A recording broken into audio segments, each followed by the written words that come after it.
हैन यो पानी पानी कति आउँछ र ओ बाबा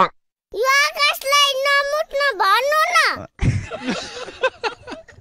मुटेको मुटै गर्छ पेट पानी कच्च होला र नअझ भन्नु न ए छोरी त्यसले मैले भनेर मान्दैन के मैले भनेर मान्ने भए त अस्ति नै ए पानी नआइदे भनेकै हो नि मान्दैन त्यसमा फोन गर्नु न त्यसलाई हामीले फोन गर्न मिल्दैन के छोरी हामीले त्यसलाई फोन गरे पनि जे गरे पनि पानी रुक्नेवाला छैन म केही पनि गर्न सक्दिन छोरी त्यसमा यसो गरौँ बाबा कसो गर्ने त्यसको मुट्ने काट्दिउँ अबे साले मैं तो हरामी हूँ